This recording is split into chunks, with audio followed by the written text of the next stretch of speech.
Sejumlah partai telah mendeklarasikan dukungan mereka untuk bakal calon presiden bagi Ganjar Pranowo, Prabowo Subianto, dan Anies Baswedan. Meski situasinya masih dinamis, sejumlah koalisi telah terbentuk. Namun dinamika politik terjadi karena belum ada partai mengumumkan nama bakal calon wakil presiden. Litbang Kompas memotret bagaimana elektabilitas partai politik di bulan Agustus.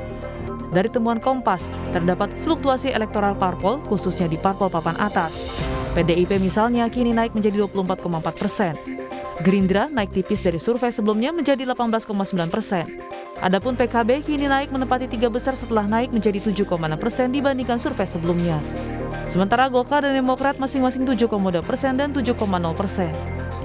Sama-sama partai papan atas, tetapi misalnya PKB, Golkar, dan ada satu lagi sebetulnya Demokrat. Jadi ketiga partai ini saling bertukar posisi di dalam beberapa survei kami yang terakhir. Ada kalanya kemarin Demokrat yang nomor 3, ada kalanya Golkar yang nomor 3. Kali ini PKB yang dia naik cukup tinggi tapi masih ada di rentang 7%. Merespon hasil survei Litbang Kompas, PKB mengakui peningkatan elektabilitas yang didapatkan tak terlepas dari konsistensi partai mendukung Prabowo Subianto sebagai calon presiden. PKB akan terus konsisten menjaga sikap politiknya.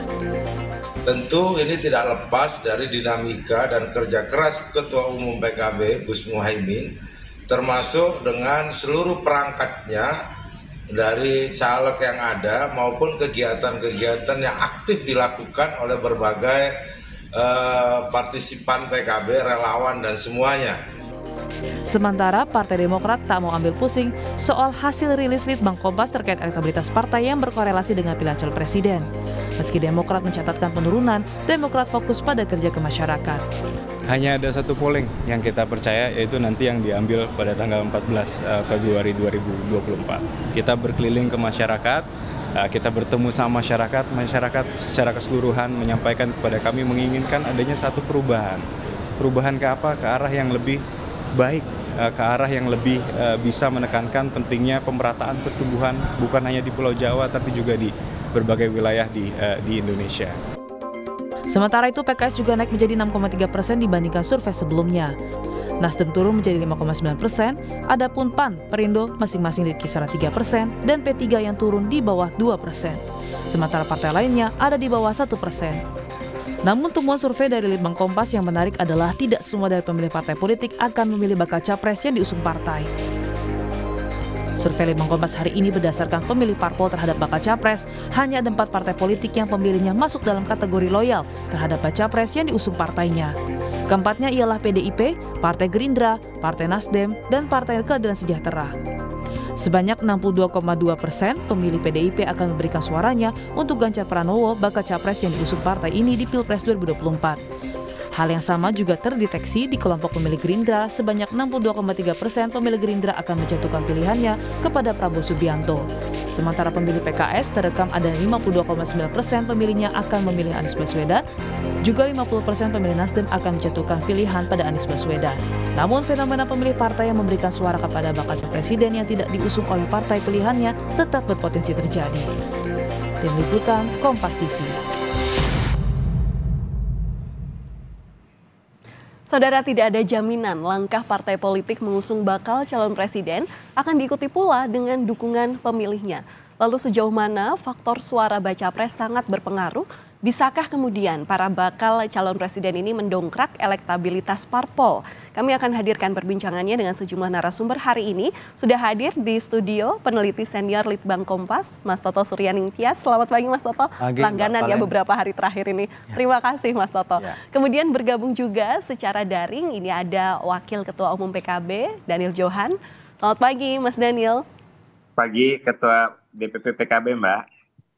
Oh ya, oke. Maaf Pak, sebelumnya kami akan sampaikan Ketua DPP PKB, kemudian juga ada Ketua DPW dari Partai Nasdem Jawa Barat, Kang Saan Mustafa. Selamat pagi Kang Saan.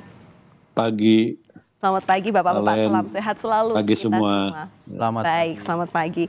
Saya ke Mas Toto terlebih dahulu, Mas Toto dengan terbitan dari penelitian Litbang Kompas hari ini, judul besar di koran ini adalah dukungan pemilih dan partai tidak selalu sejalan. Apa fenomena yang terjadi dari survei ini? Mas ini Toto. fenomena split ticket voting ya. Jadi sebetulnya itu hanya istilah saja, tapi intinya rekomendasi dari partai politik terhadap calon presiden itu tidak sama dengan pilihan dari pemilih partai tersebut.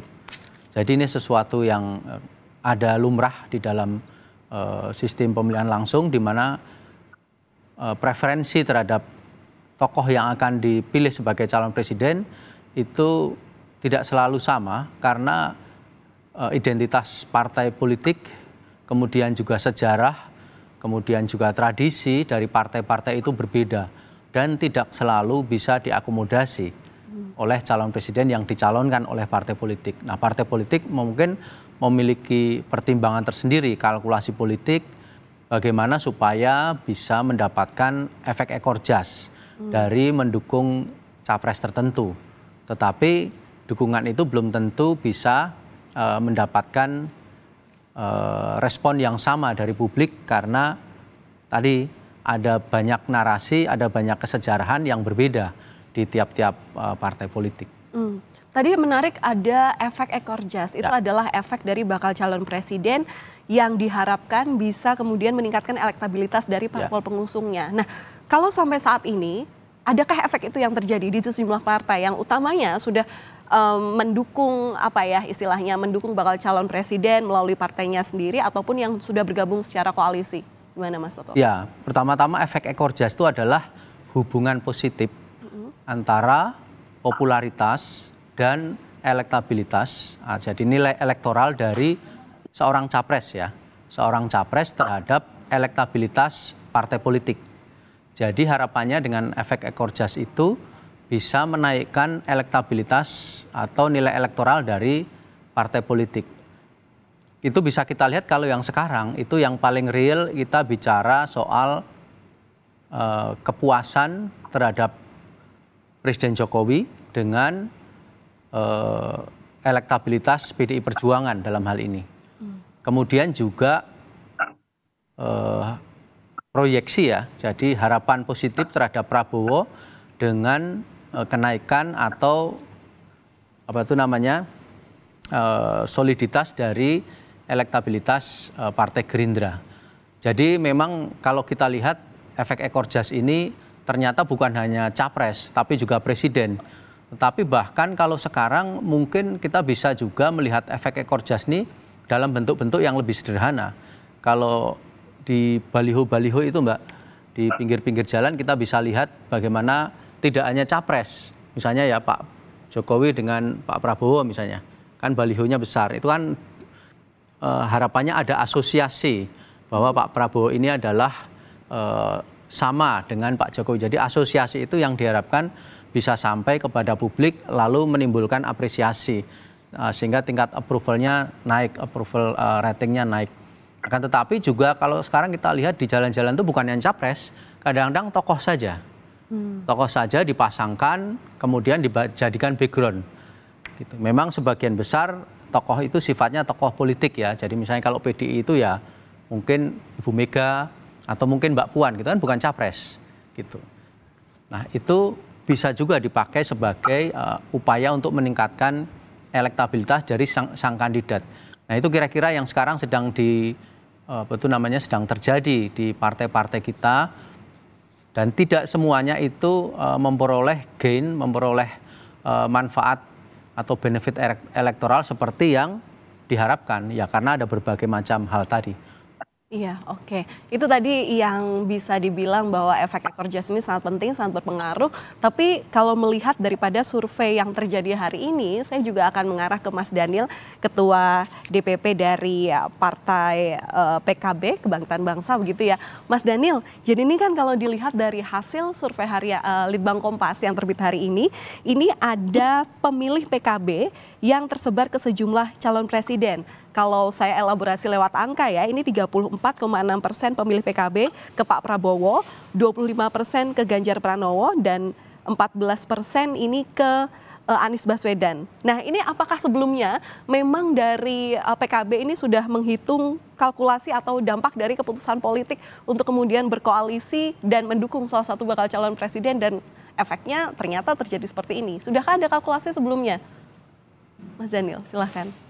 Iya, makasih. Pertama, kalau kalkulasi secara serius belum, tetapi kalau kalkulasi secara perhitungan laporan-laporan dari basis, yaitu menjadi kalkulasi kami. Tetapi ya terima kasih hasil Litbang Kompas sudah memotret dan memberikan ilustrasi seperti itu akan menjadi masukan yang berarti. Dan sejauh ini memang semakin menguatkan bahwa koalisi KIR itu saat ini menjadi koalisi yang paling tepat. Karena memang dukungan kader menunjukkan bahwa dukungan kader terbesar kan ke Pak Prabowo.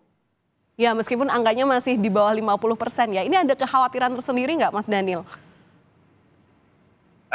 Tidak, karena kan belum deklarasi satu pasang. Nanti begitu sudah dideklarasi satu pasang, misalkan Pak Prabowo Caimin, ya kita akan melakukan kampanye total dan semua akan kembali ke satu pasangan itu. Ya, ini juga penentuan cawapres itu juga sangat penting, tapi itu terlalu jauh. Nanti kita juga akan menanyakan juga seperti apa kemudian kiat-kiat yang dilakukan oleh partai supaya nanti para kader atau para konstituennya ini kemudian sejalan dengan arah tujuan partai dalam mendukung Pak Prabowo sebagai calon presiden. Nah, saya juga mau ke Kang Saan. Kang Saan, kalau dilihat dari survei di sini, ini ternyata sudah sejalan kelihatannya ya, 50% ini memilih Pak Anies Baswedan untuk kemudian diharapkan bisa menang begitu. Jadi sejalan dengan tujuan dari keputusan politik bergabung dengan koalisi perubahan. Nah, ini kalau misalnya melihat dari survei yang dihasilkan, sudah puaskah belum dengan hasil yang kemudian ternyata para parpolnya ini, anggota parpol maksud kami ini termasuk loyal dalam mengikuti arah keputusan partai? Kang Saan. Ya, tentu yang pertama ya kami ucapkan terima kasih ya ke Litbang Kompas yang secara reguler terus melakukan survei, dan ini tentu sangat membantu bagi kami di partai politik. Jadi nanti menjadi semacam evaluasi dan sekaligus juga panduan untuk kerja-kerja politik kami ke depan. Nah, yang kedua terkait dengan efek ya ekor jas itu memang nggak bisa dipungkiri, itu pasti akan ada, apalagi sejak pemilihan presiden dan legislatif itu disatukan. Jadi kalau misalnya sebelum 2019, misalnya 2014, 2009, 2004, karena legislatif dulu baru pemilihan presiden, efek ekor jas calon presiden itu tidak terlalu nampak ya, karena memang belum diputuskan waktu pelaksanaan pileg. Nah, begitu 2019 dan nanti 2024 pileg dan pilpres itu dilakukan berbarengan, maka pilihan terhadap calon presiden akan berpengaruh juga terhadap elektabilitas partai pengusung tersebut. Jadi, nah tentu itu sangat fluktuatif juga karena memang dinamis ya, tergantung situasi sampel diambil seperti tadi Mas Toto sampaikan.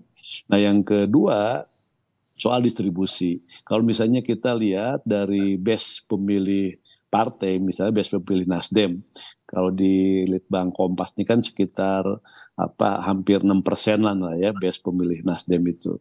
Nah, dari 6% pemilih Nasdem itu terdistribusi ke 3 calon presiden, dan dari distribusi itu memang linier antara dukungan Partai Nasdem terhadap calon presiden, misalnya terhadap Mas Anies, dengan pemilih Partai Nasdem. Jadi pemilih Partai Nasdem itu relatif loyal, relatif solid sesuai dengan arah dukungan partai. Itu tergambar dari hampir 50% lebih bahwa pemilih Nasdem itu sesuai dengan pilihan partai terhadap calon presidennya. Jadi terdistribusi 50% terhadap Mas Anies. Jadi ini menandakan bahwa memang soliditas pemilih itu menjadi penting, jadi supaya tadi linier. Nah, ini tergambar kan, dan tentu ini harus terus dimaksimalkan, karena kalau misalnya itu tidak hanya di pilpres ya, di pilkada pun banyak seperti itu. Nah, ini tergantung kepada seberapa masif partai melakukan sosialisasi terkait dengan calon presiden pilihannya ke basis-basis pemilih Partai Nasdem. Jadi termasuk juga ke partai-partai yang lainnya. Oke, berarti Mas Toto bisa dilihat ya, berdasarkan tadi pernyataan Kang Saan gitu ya, istilahnya soliditas partai ini sudah terbentuk, para calon legislatif ini sudah mulai menggerakkan mesinnya untuk kemudian mensosialisasikan siapa calon presiden yang didukung. Bisa dikatakan ini benar-benar loyal para pemilih Nasdem?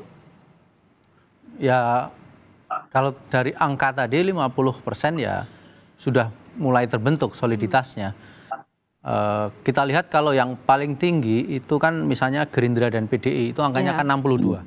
Di atas 60%. Jadi mereka yang memilih PDI 62% memilih Ganjar. Mereka yang memilih Gerindra 60% itu memilih Prabowo. Jadi angka 50 ini menurut saya sudah mulai menunjukkan harapan. Tetapi juga mungkin harus dilihat juga mereka yang menjawab tidak tahu. Nah, iya. Jadi menjawab jawaban tidak tahu itu kan juga bagian yang sebetulnya sering agak diabaikan, tetapi itu sebetulnya menggambarkan potensi suara yang masih bisa diraih di masing-masing partai politik. Jadi partai politik itu kan bisa meraup suara dari wilayah-wilayah yang dia sudah menentukan pilihan, tetapi juga yang masih ragu-ragu, yang menjawab tidak tahu. Dan ini ada beberapa partai di sini yang cukup besar, misalnya seperti PAN dan Golkar. Ya, yang pemilih tidak tahu itu angkanya masih ada di atas 35%. 37%. Jadi itu masih sepertiga lebih. Nah, ini yang menjadi potensi, tapi juga sebetulnya bagi partai menjadi alarm karena bisa jadi ini merupakan pemilih loyal, tetapi dia dalam tanda petik frustasi juga, ini kok kandidatnya nggak sesuai dengan harapan dia misalnya. Oke. Nah itu kan tadi kalau analisis dari Mas Toto soal kepada Nasdem gitu ya, yang mungkin saat ini keterpilihan atau dukungan pemilih dan partai ini sejalan. Tapi bagaimana dengan PKB yang kelihatannya dari angka ini terbagi-bagi gitu kepada Prabowo Subianto ini 34,6%, sementara terhadap Ganjar Pranowo ini juga tipis-tipis dekat gitu, angkanya 25%. Ya. Apa yang harus diwaspadai? Mungkin juga supaya Mas Daniel ini juga bisa laporan gitu ke para pimpinan. Yang jelas Mas Daniel lebih tahu dari saya soal PKB. Itu satu. Yang kedua, PKB ini partai dengan karakteristik yang sangat lokal. Jadi kalau di data kami 80% lebih itu dari Jawa, dan kita bisa duga Jawanya di mana itu di Jawa Timur. Dan Jawa Timurnya di mana? Jawa Timurnya di wilayah-wilayah yang non Mataraman. Gitu. Kalau Mataraman itu akan banyak PDI, meskipun juga PKB juga cukup kuat di sana. Jadi wilayah-wilayah Arek di Surabaya sekitarnya dan Jawa Timur sebelah timur termasuk juga Madura. Jadi wilayah sangat lokal PKB ini, sehingga tipologi partai yang sangat localized semacam ini punya keuntungan dan punya kelemahan. Ada banyak analisis bahwa pertarungan ini pada akhirnya akan rebutan wilayah Jawa Timur. Dalam hal ini kan wilayahnya PKB. Nah, ini mungkin menjadi kartu truf juga buat PKB ya. Lalu sekarang makanya PKB ini kan bisa memain-mainkan ini kan tuntutan menjadi cawapres dan seterusnya.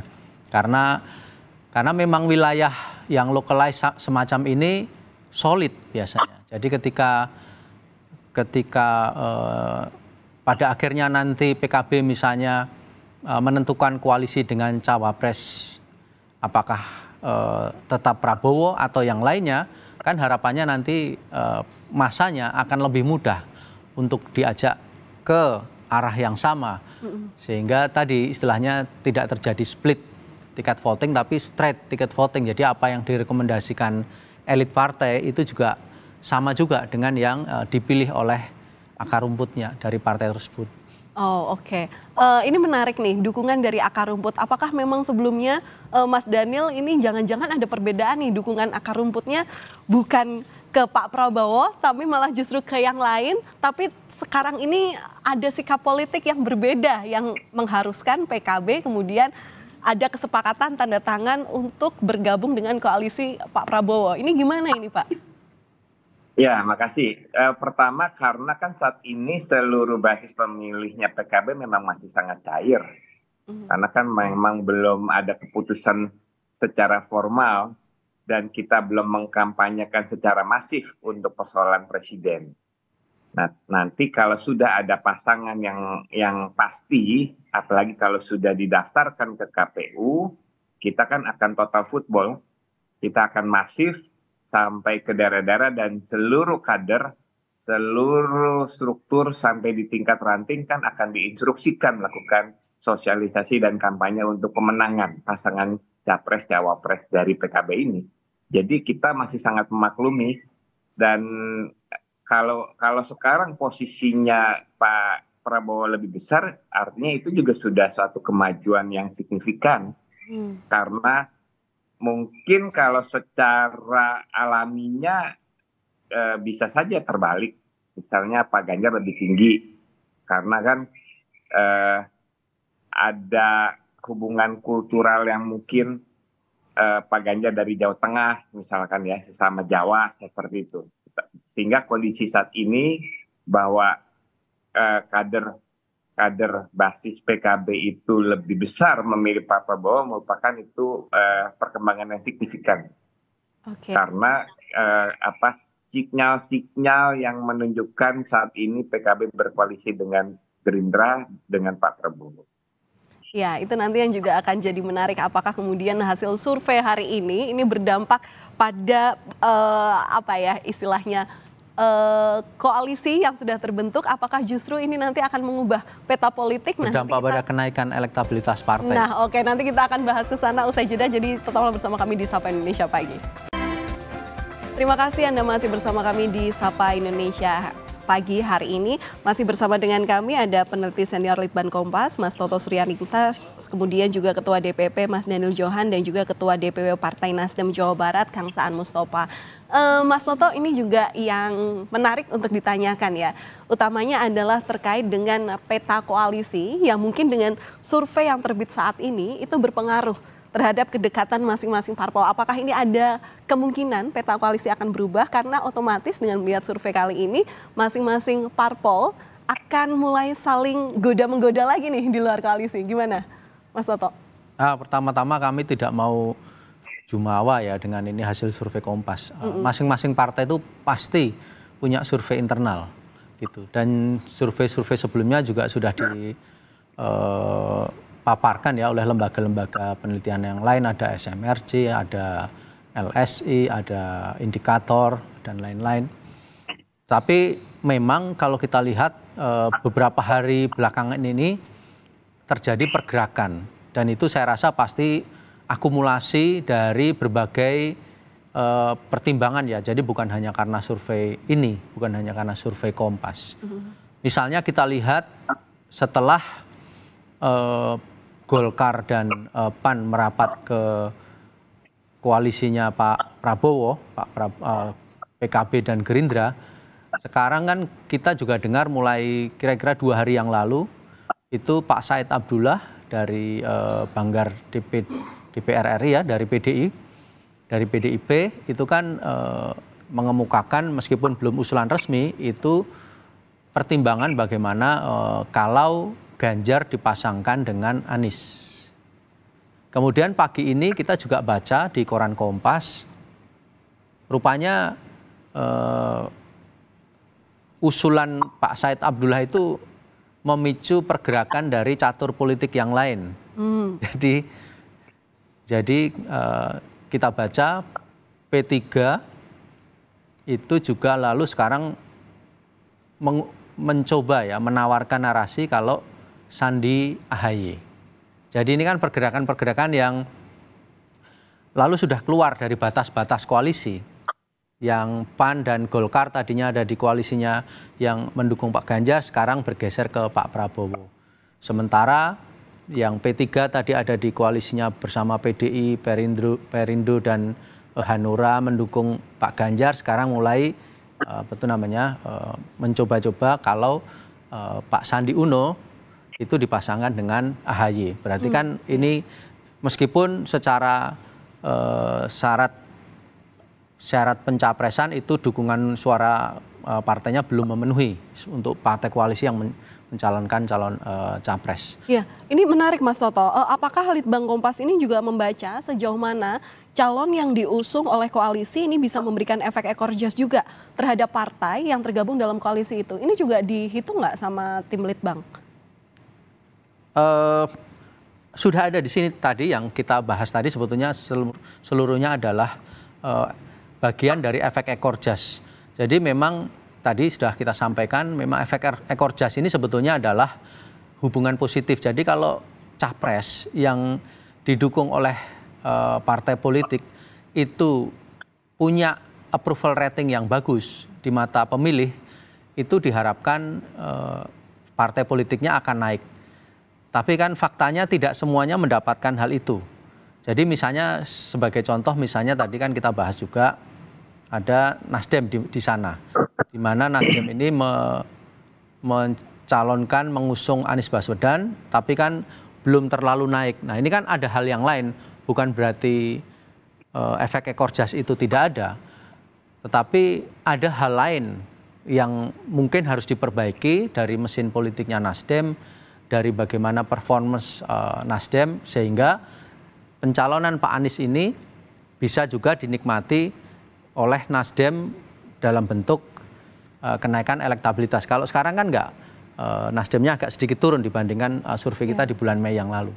Ya, Kang Saan menanggapi terkait hal ini, gimana nanti caranya Nasdem ini untuk mendongkrak suara, untuk menggerakkan para konstituennya, untuk semuanya memilih terhadap calon yang memang diusung oleh Nasdem, yakni Pak Anies Baswedan. Karena kalau dilihat dari survei hari ini, meskipun memang suara 50% bulat memilih Pak Anies Baswedan sejalan dengan dukungan partai, ini masih ada angka 13,8% yang justru memilih Prabowo Subianto. Nah ini gimana cara membulatkan suara agar semuanya para pengikut atau para istilahnya konstituennya Nasdem ini loyal terhadap arah dukungan pilihan politiknya partai gitu?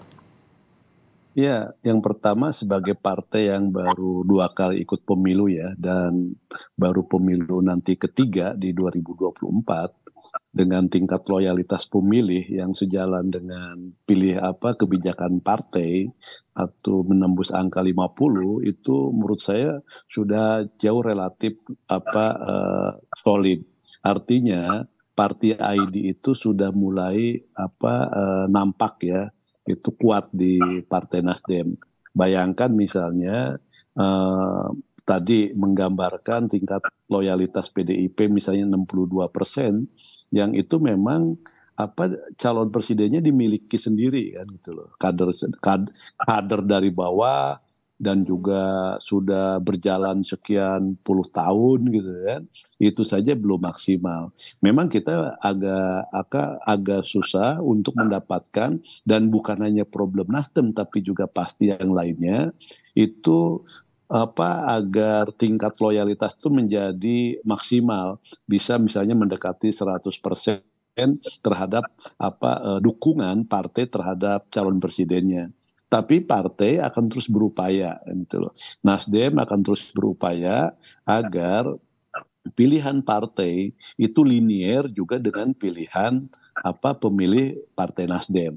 Ini penting. Jadi supaya Supaya basis-basis pemilih partai pengusung itu solid, sehingga bisa ekspansi ke pemilih-pemilih yang belum menentukan pilihannya nanti pada 2024 yang akan datang. Nah, partai akan terus mensosialisasikannya, partai terus akan mengkampanyekan calon presidennya, tidak hanya ke basis-basis pemilih Partai Nasdem, tapi juga ke basis-basis pemilih yang belum menentukan pilihan. Pasti kan masih ada swing votersnya kan. Iya, betul. Jadi swing voters rata-rata itu kan masih bukan di atas hanya 20% Pak swing voter. Iya, itu kan tinggi ya, itu satu. Yang kedua, memang yang namanya ekor jas terhadap partai itu kan tidak selamanya positif. pasti pilihan terhadap calon presiden itu akan berdampak terhadap sentimen apakah positif calon presiden yang diusung atau negatif. Nah, walaupun Nasdem ada penurunan dari survei Kompas sebelumnya, tapi kalau kita bandingkan dengan 1 tahun misalnya menjelang pemilu 2019 dengan 1 tahun menjelang pemilu 2024 atau 6 bulan menjelang pemilu 2024 dan 6 bulan menjelang 2019 itu kan ada secara grafik Nasdem itu kan ada jarak yang cukup bagus ya. Di 2000 ini Mas Toto punya data ya, menjelang 2019 mungkin Nasdem di sekitaran 3 sekian persen. Nah sekarang kan sudah menembus angka hampir 6%. Itu kan gapnya hampir 100% ya gap itu. Nah dengan 3,5% Nasdem menghasilkan hampir 9,2%-an kan gitu loh. Itu 2019. Nah apalagi nanti menjelang 2024. Yang terpaut hampir 3%. Nah, bisa hasil akhirnya kan tentu juga akan berbeda. Dan menurut saya ini pertanda positif buat Partai Nasdem. Dan tentu saya katakan bahwa pencapresan Mas Anies oleh Nasdem itu juga memberikan sentimen yang positif. Memang belum maksimal. Kenapa belum maksimal? Tentu ada di wilayah-wilayah tertentu yang basis pemilih Nasdem itu sentimennya negatif terhadap pilihan calon presidennya. Tapi ada di wilayah-wilayah tertentu itu sentimen elektoral pencapresan positif terhadap elektoral Partai Nasdem. Ini juga sama dengan ketika kita mencalonkan Pak Jokowi 2019, ada yang sentimennya positif, ada juga yang sentimennya negatif. Nah sekarang itu saya melihat secara umum sentimen terkait dengan pencapresan Mas Anies oleh Nasdem itu secara umum sentimennya relatif jauh lebih positif. Walaupun sekali lagi belum cukup signifikan. Nah karena memang kita tidak bisa memonopoli Mas Anies sendirian, karena juga terbagi efek elektoralnya itu oleh 3 partai yang lainnya. Berbeda misalnya dengan PDIP, efek elektoralnya itu ya dimonopoli oleh, efek elektoralnya Mas Ganjar itu dimonopoli oleh PDIP sendirian kan gitu kan. Nah sama dengan Pak Prabowo yang sudah 2 kali mencalonkan sebagai ini pencalonan presiden yang ketiga kali oleh Gerindra, tentu monopoli efek elektoralnya jauh lebih besar ketimbang partai-partai pendukung yang baru gabung kan. Nah, hal-hal seperti ini juga tentu kami kalkulasi dan tentu akan terus kami maksimalkan sampai nanti pelaksanaan pemilu 14 Februari 2024 yang akan datang. Ya, ini juga hal yang kemudian saya tanyakan juga kepada Mas Daniel. Mas Daniel, jadi sejauh ini gimana caranya partai untuk memperlebar prosentase calon presiden yang didukung sehingga keputusan politik ini bisa ditentukan oleh para konstituennya, akan sejalan gitu? Ya, pertama tentu kita sangat penting untuk menunggu secara final pasangan presiden dan cawapres, dan secara formal resmi itu menjadi dukungan yang dideklarasikan oleh PKB. Karena setelah itulah akan ada perintah partai, akan ada instruksi partai kepada seluruh kader untuk bergerak hingga ke basis-basis desa. Nah, yang kedua adalah memang juga tidak mungkin bisa 100% basis akan memilih apa yang dipilih oleh partai, karena pemilihan rakyat terhadap partai itu tidak serta-merta harus disamakan dengan dia milih kepada presiden, karena pemilihan terhadap calon presiden sangat privat bagi rakyat, karena mereka punya perhitungan sendiri, punya kesukaan tersendiri yang juga tidak sepenuhnya bisa diarahkan oleh partai. Tetapi dengan adanya struktur partai yang bergerak seluruh caleg, seluruh struktur yang bergerak masif serentak hingga ke desa-desa, tentu itu menjadi upaya yang signifikan dalam memperkuat suara nanti pasangan capres dan cawapres yang memang diusung oleh PKB. Oke, berarti sampai saat ini PKB masih berkomitmen ya untuk bekerja sama dengan Gerindra gitu ya, nggak mau pindah ke lain hati gitu ya dengan melihat survei yang ada saat ini ya, Mas Daniel, memastikan nih. Sejauh Atau mungkin karena kan politik ini dinamis ya. Iya, sejauh ini iya. Oke. Sejauh PKB, Gerindra menjaga komitmen yang ada, saya rasa akan tidak ada yang perlu dikhawatirkan. Baik, terima kasih Bapak-Bapak sudah berbagi insight bersama Sapa Indonesia pagi kali ini. Kita lihat nanti pergerakan politiknya seperti apa. Masih ada waktu mungkin sekitar 1,5 bulan lagi ya untuk kita menantikan bagaimana pendaftaran calon presiden dan juga wakil presiden yang tentu sampai sekarang ini masih kita tunggu siapa nama-nama yang kira-kira udah fix ketok palu untuk kemudian didaftarkan ke KPU. Terima kasih sebelumnya peneliti senior Litbang Kompas Bapak Toto Suryan Intias yang sudah bergabung bersama kami, kemudian juga Ketua DPP dari PKB Mas Daniel Johan dan juga Ketua DPW Partai Nasdem Jawa Barat Kang Saan Mustafa sudah bergabung bersama kami. Salam sehat selalu, sampai jumpa lain waktu. Salam sehat Mas, makasih. Terima kasih Mas.